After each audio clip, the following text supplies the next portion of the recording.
Hello friends. Tughlaq वंश में हमने अभी तक मोहम्मद बिन तुगलक को पढ़ा। आज हम पढ़ेंगे अगले सुल्तान फिरोज शाह तुगलक को।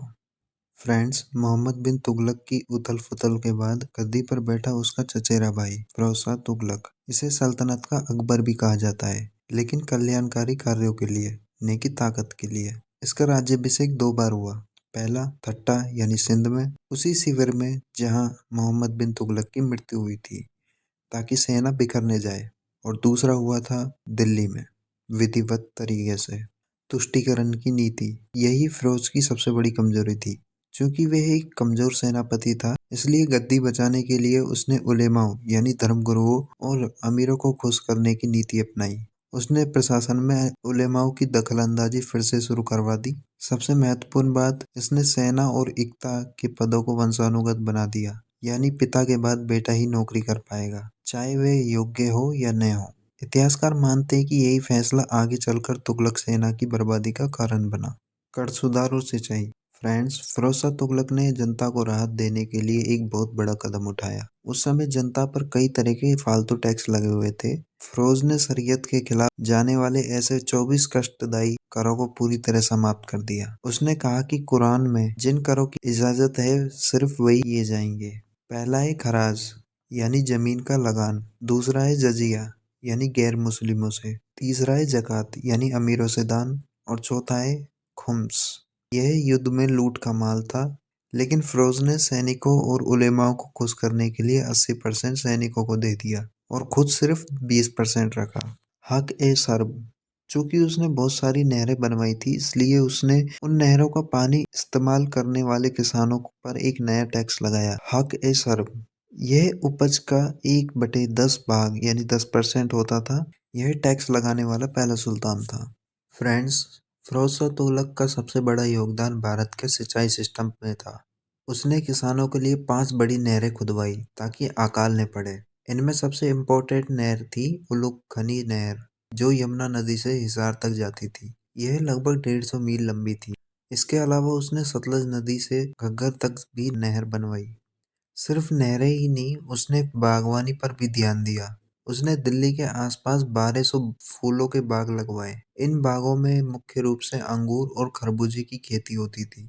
इन बागों से सरकारी खजाने को लगभग 1,80,000 टका की एक्स्ट्रा इनकम होती थी। अब देखते हैं फिरोज शाह तुगलक के वो काम जिनकी वजह से उसे कल्याणकारी सुल्तान कहा जाता है। उसने हर वर्ग के लिए एक अलग विभाग बनाया। दीवाने बंदगान। फिरोज को गुलामों का बहुत शौक था। उसके पास 1,80,000 गुलाम थे, जो दिल्ली सल्तनत में सर्वाधिक थे। उनकी देखरेख के लिए एक अलग विभाग बनाया था, दीवाने बंदगान। दूसरे नंबर पर है दीवाने खैरात। यह दान विभाग था। इसका मुख्य काम गरीब मुस्लिम लड़कियों की शादी करवाना और विधवाओं की आर्थिक मदद करना था। तीसरे नंबर पर है दार उल सफा। यह एक खैराती अस्पताल था। यहाँ आम जनता को मुफ्त इलाज, दवाइयाँ और भोजन मिलता था। बुजुर्गों और विधवाओं को पेंशन देने के लिए दीवाने इस्तिकाक नामक विभाग बनाया। और दूसरा दफ्तर ए रोजगार। ये भारत का पहला एम्प्लॉयमेंट एक्सचेंज था, जो बेरोजगारों को नौकरी दिलाता था। स्थापत्य कला और नगर।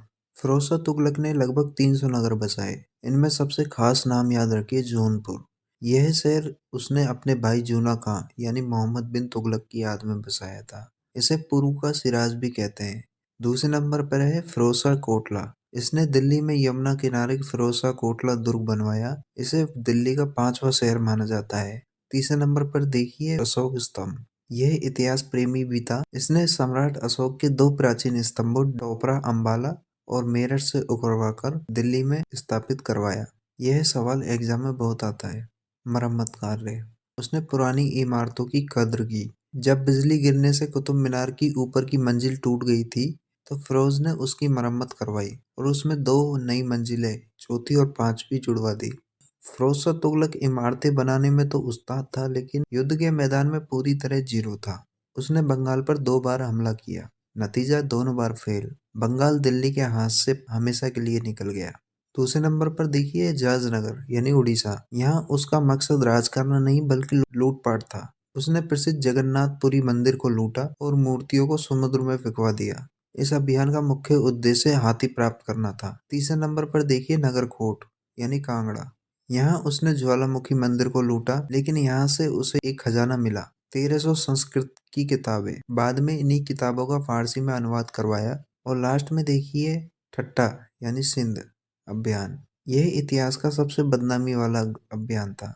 उसकी सेना कक्ष के रण में रास्ता भटक गई, हजारों सैनिक अकाल और बीमारी से मर गए। यह उसकी सबसे बड़ी मिलिट्री नाकामयाबी थी। फिरोज शाह तुगलक के शासन का एक काला पहलू भी था, उसकी धार्मिक कट्टरता। वह एक कट्टर सुन्नी मुस्लिम था। जैसा कि मैंने बताया, वह एक कमजोर शासक था, इसलिए अपनी सत्ता बचाने के लिए उसने उलेमाओं को खुश रखा और खुद को एक सच्चा मुसलमान साबित करने की कोशिश की।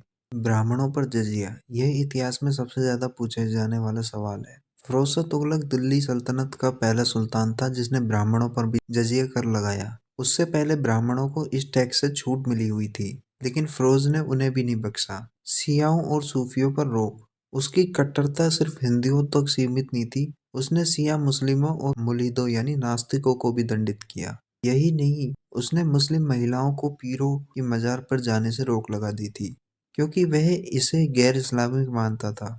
साहित्य और सिक्के, उसने अपनी आत्मकथा खुद लिखी जिसका नाम था फुतुवत ए फिरोजशाही।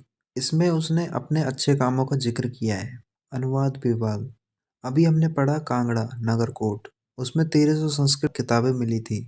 उसने उन किताबों का फारसी में अनुवाद करवाने के लिए एक अलग विभाग बनवाया। सबसे फेमस किताब है दलाइल ए फिरोजशाही, जो नक्षत्र विज्ञान पर आधारित है। इसके अलावा प्रसिद्ध इतिहासकार जियाउद्दीन बर्नी और शम्स-ए सिराज अफीक इसी के दरबार में थे। सिक्के, गरीब जनता की सुविधा के लिए उसने छोटे सिक्के चलाए। पहला है अद्दा, जो जीतल का आधा यानी 50% होता था। दूसरा है बिख, जो जीतल का चौथाई परसेंट था। और तीसरा है ससगनी, यह सबसे इम्पोर्टेंट है। यह 6 जीतल के बराबर का सिक्का था। एग्जाम में सीधा पूछा जाता है ससगनी सिक्का किसने चलाया। फ्रेंड्स, आखिर में देखते हैं इतना बड़ा तुगलक साम्राज्य कैसे खत्म हुआ। फिरोज शाह की मृत्यु, 1388 में फिरोज शाह तुगलक की मृत्यु हो गई थी। उसके मरते ही दरबार में साजिश शुरू हो गई और कोई भी योग्य उत्तराधिकारी नहीं बचा। तुगलक वंश का अंतिम शासक था नासिरुद्दीन महमूद तुगलक। इसी के समय 1398 में समरकंद के क्रूर शासक तैमूर लंग ने भारत पर आक्रमण किया। यह हमला इतना भयानक था कि दिल्ली में कत्लेआम मच गया। तैमूर का मकसद राज करना नहीं बल्कि सिर्फ लूटना था। लूटपाट के बाद तैमूर वापस चला गया, लेकिन जाते जाते उसने खिज़र खां को अपना प्रतिनिधि यानी गवर्नर नियुक्त किया। यही खिज़र खां बाद में सैयद वंश की नींव रखता है। तो फ्रेंड्स, यही समाप्त होता है दिल्ली सल्तनत का सबसे लंबे समय तक चलने वाला तुगलक वंश, जो लगभग 94 वर्ष चला।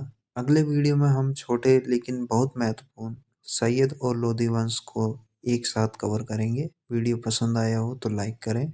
जय हिंद।